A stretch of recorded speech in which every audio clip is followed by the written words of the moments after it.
Dans les marchés de la capitale, les produits saisonniers se côtoient abondamment sur les étals des vendeuses. Parmi ces produits, on retrouve le fruit de la liane sauvage appelé en bamanankan zaban. Ces fruits attirent les clients qui en font des friands. Quant aux marchands et vendeuses, ils s'en frottent les mains en cette période d'hivernage. Bien que ce n'est pas la saison, le maïs aussi est très prisé. On en trouve un peu sur le marché.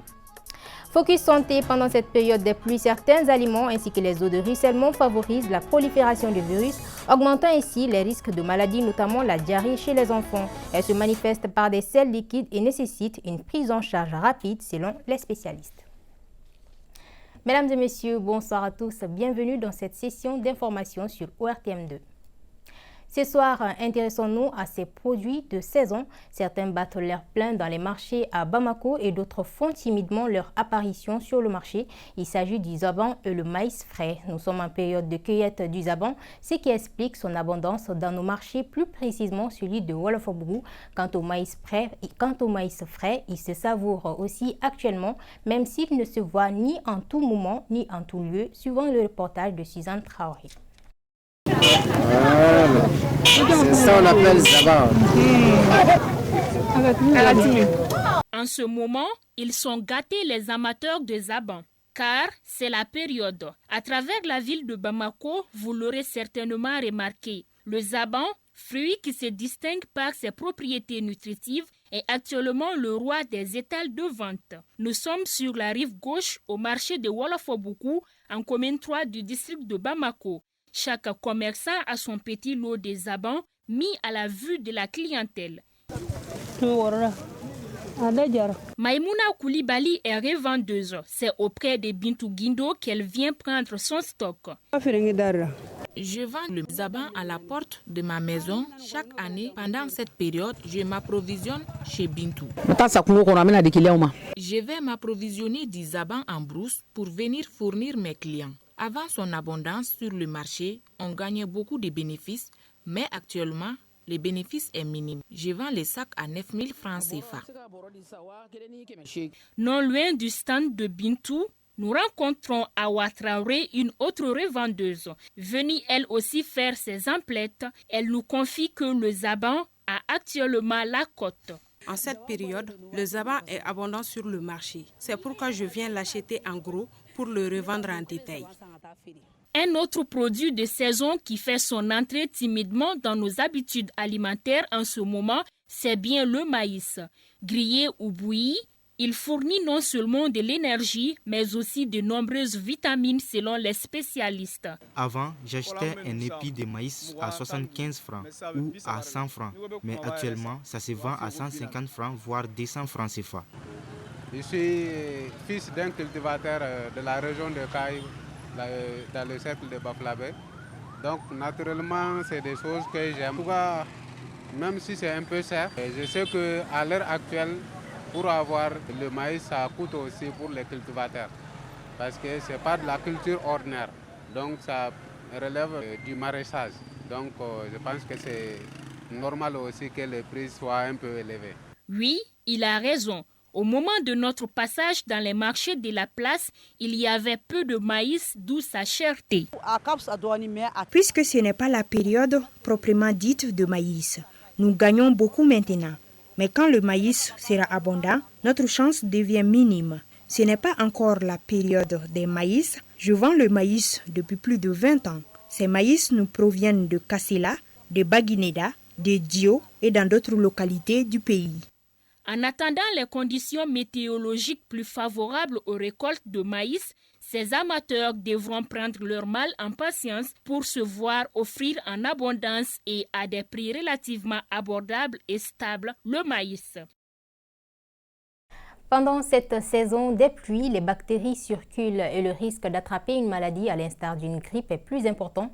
Au regard de leur forte contagiosité, l'hygiène est la meilleure défense contre les maux de l'hivernage pour les adultes comme pour les enfants qui, eux, sont plus exposés à la diarrhée. Quelles sont les mesures de prévention? Éléments de réponse dans ce reportage de Sabine Keita. Pendant l'hivernage, les enfants sont particulièrement vulnérables à de très nombreuses maladies. Cette exposition accrue est liée aux caractéristiques spécifiques de cette saison. Les maladies diarrhétiques sont souvent favorisées par la prolifération des virus due à la contamination des eaux de ruissellement et des aliments. Déjà, la diarrhée chez l'enfant, c'est une émission anormale de sels liquides qui dépasse une quantité théorique de 3 sels par jour. Et c'est lié très souvent à un problème d'hygiène pendant la saison des pluies. C'est fréquent pendant la saison des pluies parce que pendant la saison des pluies, il y a une absence d'eau potable. Et pendant la saison des pluies, il y a souvent les latrines qui débordent, mais aussi c'est pendant la saison des pluies que souvent il y a les mauvaises techniques de conditionnement d'alimentation, mais aussi l'élimination des déchets de façon générale et surtout la pullulation des microbiennes qui est favorisée par un vecteur qu'on appelle les mouches. La diarrhée se manifeste par une modification brutale de la fréquence et de la consistance des selles, et ses causes sont nombreuses. Le diagnostic doit être réalisé par un professionnel de la santé. La diarrhée, c'est facile à diagnostiquer. Quand les mamans arrivent, souvent c'est des selles très liquides qui sortent en nombre élevé, sous forme de liquide. C'est vrai que pendant la saison des pluies, il y a l'hygiène, mais souvent il y a l'avènement d'infections virales qui s'associent. Mais aussi souvent cette diarrhée peut être accompagnée de vomissements ou même de fièvre. La prise en charge d'un enfant souffrant de diarrhée n'est pas facile au quotidien. Mon enfant a la diarrhée, c'est pourquoi nous sommes venus ici à l'hôpital Gabriel Touré pour une prise en charge. La diarrhée a affaibli totalement l'enfant. De notre arrivée à aujourd'hui, ça va beaucoup mieux pour mon enfant. Je conseille aux parents d'amener les enfants au centre de santé dès qu'ils voient les symptômes de la diarrhée. La maladie se traite et se guérit complètement. Dès que la diarrhée commence, la hantise n'est pas d'arrêter tout de suite les selles. La hantise, c'est de corriger les conséquences des pertes de sel. Donc il faut remplacer les pertes d'eau par l'allaitement maternel. Ensuite, si l'enfant peut prendre autre chose en dehors de la période d'allaitement ou même pendant la période d'allaitement, on peut prescrire du Kenadi, auquel on ajoute souvent du zinc. Et si la diarrhée est sans déshydratation, on peut demander à la famille de donner plus de liquide, de faire venir l'enfant plus tard, mais aussi si la diarrhée est importante avec déshydratation, on prescrit des SRO. Mais les médicaments comme les antibiotiques sont réservés souvent quand vraiment on a une cause à cette diarrhée. Toutefois, des complications peuvent survenir quelle que soit l'étymologie de la diarrhée, telles qu'une déshydratation significative et une perte de poids du patient.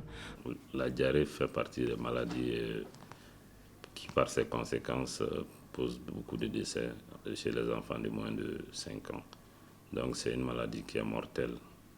Derrière cette diarrhée, souvent, nous répétons à nos mamans qu'il ne faut pas dire que c'est une période de dentition. En réalité, ce n'est pas vrai. C'est une période de maladie qu'il faut traiter. L'hygiène reste le moyen le plus efficace pour prévenir la diarrhée chez les enfants pendant la saison des pluies. Les pédiatres recommandent cependant une consultation précoce pour protéger les enfants contre ces différentes maladies susceptibles d'apparaître en cette période. Et cette nouvelle concernant les Jeux Olympiques Paris 2024, le Mali a désigné ses porte-drapeaux pour les JO. Il s'agit de la boxeuse Fatoumata Marine Camara et du nageur Alexian Kouma. Ces deux seront en tête de la délégation malienne lors de la cérémonie d'ouverture officielle prévue ce vendredi. Lancement de la première édition de la Coupe des corps de métier du district de Bamako. C'est une initiative de l'Association des chauffeurs, conducteurs routiers et artisans du Malikoura. La compétition réunit 32 corps de métier du district de Bamako autour du football. Reportage Samasanogo. Pour cette affiche inaugurale, l'équipe d'A-Transit, habillée en jaune, est opposée aux techniciens de surface en santé. C'est une manière pour l'organisateur de ce tournoi d'inviter les différents corps de métier à se rassembler autour du football, qui est un facteur de cohésion sociale. Dès le début du jeu, l'équipe en jaune impose une domination technique et tactique à l'adversaire. Tout naturellement, elle s'offre la première occasion du match et la concrétise. Nous avons organisé cette coupe dans le but de créer une prise de contact entre les différents membres de notre association. À travers le football, nous contribuons à la consolidation de la paix. À la reprise, après quelques minutes de jeu, l'équipe des techniciens de surface égalise. Un but partout. Avant la fin du temps réglementaire, l'équipe en jaune marque un deuxième but. Finalement, l'équipe d'A-Transit en jaune gagne 2-1. Je suis vraiment ému. Je suis très content parce que c'est une association qui nous a approchés il y a à peu près 5 ans. Nous avons fait beaucoup d'actions ensemble. Et ces actions vont aussi dans l'intérêt des artisans. Et aujourd'hui, un match de football pour le lancement des corporations, des métiers, ça aussi, on ne peut pas rester en marge et nous sommes obligés d'être là et de les soutenir et de les encourager de ça. Je suis vraiment heureux aujourd'hui. Je salue cette initiative de la jeunesse à notre endroit. Avoir quelqu'un qui lutte pour nos droits est vraiment quelque chose de solidaire. Pour notre part, tout ce que nous pouvons faire, c'est de lancer un appel aux autorités afin qu'elles nous viennent en aide à travers cette jeunesse.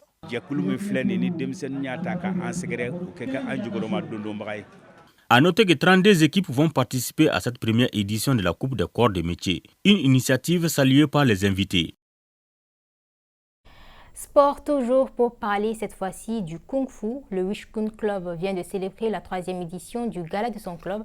La cérémonie a été marquée par une série de démonstrations et de combats de Kung Fu Wushu, de Taekwondo et d'autres disciplines des arts martiaux. C'était en présence de notre reporter Moussa Diabaté.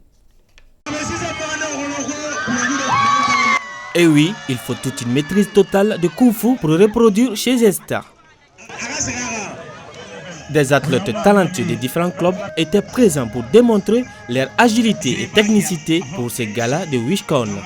Les démonstrations étaient intenses avec des coups de pied puissants sous les regards admiratifs du président de la Fédération malienne de Kung Fu Wushu. Dans ce contexte, la fédération se déplace parce que le club est reconnu par la Ligue et par la Fédération nationale de Kung Fu Wushu. Et puis c'est pour faire connaître aux parents des élèves ce que les enfants font dans les règles de l'art. La marraine a été aussi émerveillée. Je suis très satisfaite de la prestation. C'était un spectacle magnifique. C'est un spectacle magnifique qui est franchement encouragé et moi-même je vais inscrire mes enfants, Inch'Allah. Le Wishkon Club veut toujours former et incarner les valeurs de Kung Fu aux jeunes pratiquants. Wishkon signifie le centre où on apprend à bien combattre, à se bien défendre. Ça permet aussi d'augmenter la santé. En même temps, vous pouvez défendre quelqu'un s'il se trouve dans une situation difficile aussi. La cérémonie a été clôturée par la remise d'attestation aux pratiquants du club admis aux ceintures supérieures. Voilà, c'est ce qu'il fallait retenir de cette édition. Merci de votre aimable attention. Très bon moment de télévision à tous.